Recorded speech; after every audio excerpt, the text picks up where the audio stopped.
दोस्तों, अगर आप भी अब तक एनपीएस से अनजान हैं तो आज की वीडियो आपके लिए बहुत इंपॉर्टेंट होने वाली है, क्योंकि एनपीएस के बारे में मैं यहाँ पे फुल डिटेल आपको देने वाला हूँ कि आप एनपीएस के अंदर अगर आप इन्वेस्ट करते हैं और कौन से फंड मैनेजर इसे मैनेज करते हैं, आपके पैसे को, आपके अमाउंट को, जिसका बेनिफिट आपको किस रूप में मिलता है और क्या एज लिमिट होती है इसकी एनपीएस की, उसके बारे में हम यहाँ पे डिटेल में बात करेंगे। नमस्कार दोस्तों, मेरा नाम है विकास।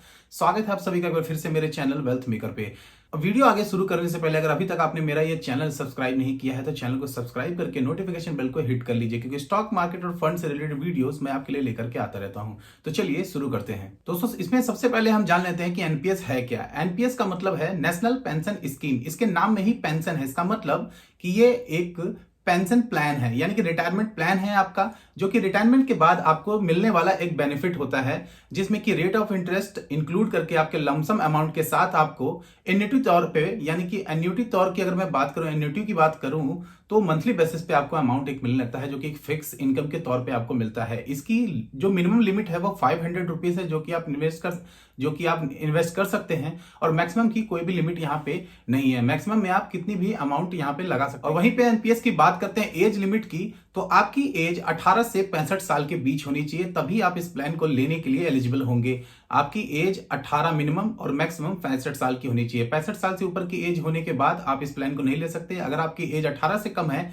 तो भी आप इसके लिए एलिजिबल नहीं होते हैं। वहीं पे बात कर लेते हैं दोस्तों इसके बेनिफिट्स की। तो बेनिफिट्स के रूप में इसमें टैक्स सेविंग भी आपको देखने को मिल जाती है, और टैक्स सेविंग के अलावा अगर आप इसके बेनिफिट्स को देखेंगे तो यहाँ पे आप इंडियन हैं, एनआरआई हैं, दोनों कंडीशन में आप एलिजिबल हैं इस अकाउंट को ओपन करने के लिए इंडिया के अंदर, या आप बाहर से भी हैं तो बाहर से भी ऑनलाइन आप इसे सबमिट कर सकते हैं, ऑनलाइन आप इसका अकाउंट ओपन कर सकते हैं। अकाउंट ओपन करने का क्या प्रोसेस है ये आगे मैं वीडियो में जरूर शेयर करूंगा। वीडियो को जरा भी स्किप मत कीजिएगा, क्योंकि वीडियो के एंड में हम डिस्कस करेंगे कि क्या आपको एनपीएस प्लान लेना चाहिए या नहीं, या किस तरह की इनकम आपकी है तो आपको एनपीएस प्लान लेना चाहिए है, और आपको किस तरह का बेनिफिट इसमें मिल सकता है। उस सारे टॉपिक पे मैं यहाँ पे बात करने वाला हूं, तो वीडियो को जरा भी स्किप मत कीजिए, वीडियो के एंड तक बने रहिए। और बात करते हैं यहाँ पे सबसे पहले इसकी टैक्स सेविंग की। तो टैक्स सेविंग यहाँ पे अंडर सेक्शन 80C के तहत आप 1.5 लाख रुपए तक की सेविंग भी इसके अंदर कर सकते हैं, और इन्वेस्टमेंट के रूप से आपको 50% की सेविंग और मिल जाती है, यानी कि 50,000 रुपए की सेविंग और मिल जाती है। टोटल यहाँ पे 2 लाख रुपए की सेविंग आपको मिलती है। जो 50,000 की सेविंग होगी वो एक्स्ट्रा आपको दी जाती है जब आप इसके अंदर इन्वेस्ट करते हैं। तो चलिए अब बात कर लेते हैं कि आपके द्वारा लगाई गई राशि, यानी कि आपके फंड को रेगुलेट कौन करता है, रेगुलेट किसके द्वारा किया जाता है। क्योंकि जो भी किसी भी मार्केट या किसी भी स्टॉक पे आप जब निवेश करते हैं, इन्वेस्ट करते हैं, तो वहां पे कुछ फंड मैनेजर्स द्वारा या आपके द्वारा जो मार्केट एक्सपर्ट्स होते हैं उनके द्वारा सजेशन आपको दिया जाता है, आपके द्वारा आपके पैसे को मैनेज किया जाता है। जैसे कि आप म्यूचुअल फंड के अंदर अगर आप निवेश करते हो तो वहां पे फंड मैनेजर्स होते हैं, वो आपके पैसे को मैनेज करके अंदर और अलग अलग स्टॉक के अंदर इन्वेस्ट कर दिया जाता है। ठीक उसी तरह से एनपीएस के अंदर भी फंड मैनेजर्स होते हैं। फंड मैनेजर करते क्या है कि यहाँ पे ऑप्शन होता है, आपको यहाँ पे ऑप्शन दिया जाता है, मल्टीपल ऑप्शन होते हैं। यहाँ पे पहले ऑप्शन आपके ऊपर होता है कि आप इसमें से कौन सा प्लान पिक करना चाहते हैं। पहले प्लान के अंदर आप खुद से डिसाइड कर सकते हैं कि आप अपना कितना हिस्सा इक्विटी के अंदर और कितना हिस्सा डेब्ट के अंदर आप निवेश करना चाहते हैं। अगर आपकी एज 30 या 35 के अराउंड है तो आप रिस्क ले सकते हैं, यानी कि अपने पैसे का 75% हिस्सा आप इस इक्विटी के अंदर डाल सकते हैं, यानी कि स्टॉक मार्केट के अंदर लगा सकते हैं। क्योंकि ये जो एज लिमिट है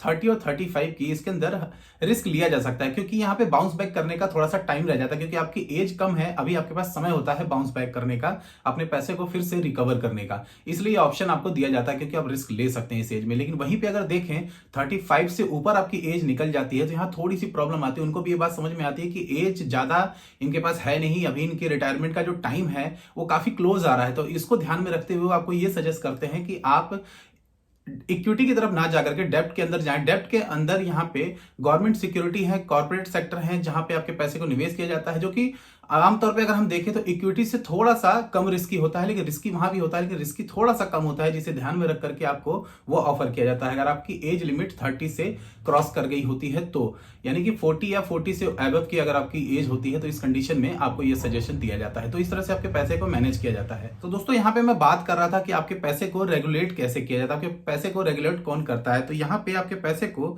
पीएफआरडीए रेगुलेट करती है। पीएफआरडीए का मतलब है pension fund regulatory developer authority.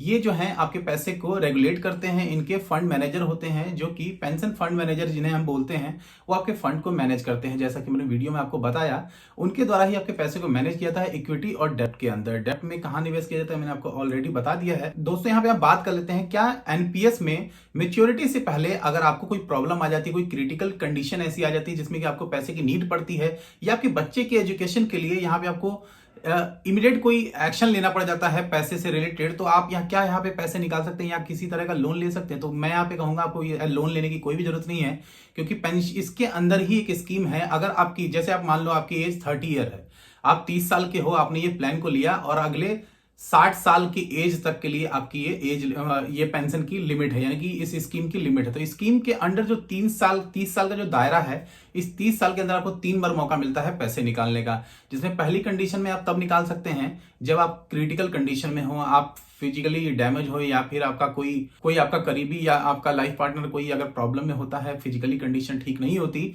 तो इस कंडीशन में आप पैसे निकाल सकते हो। लेकिन पैसे की भी लिमिट है यहाँ पे। या फिर आपका जो बच्चा है जिसकी एजुकेशन से रिलेटेड आप अमाउंट निकालना चाहते हैं, तो उस कंडीशन में आप यहाँ पे जा सकते हैं। यहाँ पे लेकिन सिर्फ आप 25% निकाल सकते हैं। 25% का मतलब है, मान लीजिए आपने जो जमा किया है, आपकी खुद की जमा की हुई राशि, ना कि कंपनी की तरफ से जो बेनिफिट्स आपको मिल रहे थे उसे इंक्लूड करके 25%, सिर्फ ऑन डिपॉजिट, यानी कि आपने जो डिपॉजिट किया है अपनी ओर से, सिर्फ उसका ही 25% आप यहाँ पे निकाल सकते हैं। मान लीजिए आपने 20 लाख रुपए जमा किए हैं 10-20 सालों में, 10 सालों में, 15 सालों में, तो 25% का मतलब है 20 लाख रुपए आपने जमा किए, तो 20 लाख में से 5 लाख रुपए ही आप निकाल पाएंगे।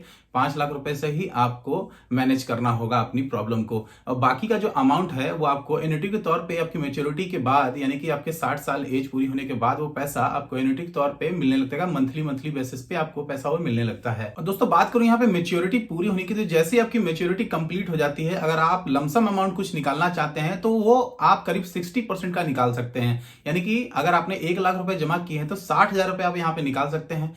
मैं आपको थोड़ा सा मोटा मोटा बता देता हूं कि लगभग 1 करोड़ रुपए का अगर आपका अमाउंट बन जाता है, आपके लमसम अमाउंट, यानी कि आपने जो इन्वेस्टमेंट की थी, आपकी ऑन डिपॉजिट जो आपने किया था वो मिलाकर, और आपका जो इंटरेस्ट रेट है, क्योंकि देखिए इंटरेस्ट रेट यहाँ पे थोड़ा सा अच्छा हो जाता है। इंटरेस्ट रेट के बारे में थोड़ा सा बताना चाहूंगा आपको कि इसका जो इंटरेस्ट रेट है वो और सेविंग डिपॉजिट से काफी बेहतर है। यानी कि जो फिक्स डिपॉजिट आप करते हैं उसमें आपको 6 या 7% का मिल जाता है, तो यहाँ पे बेनिफिट आपको थोड़ा और अच्छा देखने को मिल जाता है, थोड़ी सी बढ़ोतरी देखने को आपको यहाँ पे मिल जाती है। इसके अंदर सबसे अच्छा बेनिफिट ये हो जाता है।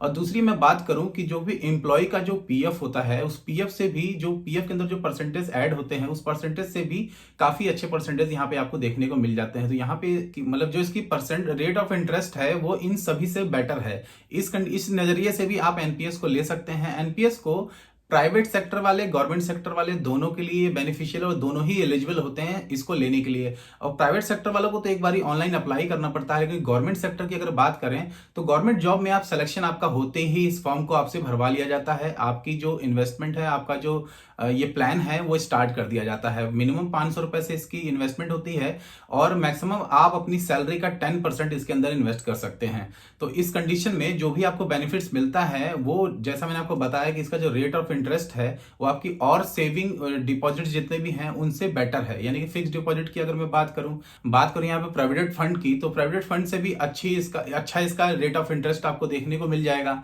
फिक्स डिपॉजिट से रेट ऑफ इंटरेस्ट इसका अच्छा है। तो इस कंडीशन में भी अगर आप देखें तो एनपीएस बेटर हो सकता है आपके लिए। तो दोस्तों ये थी जानकारी एनपीएस के बारे में। आई होप कि मैं जो आपको बताना चाह रहा था, जो समझाना चाह रहा था, मेरी बात आप तक पहुंच पाई होगी।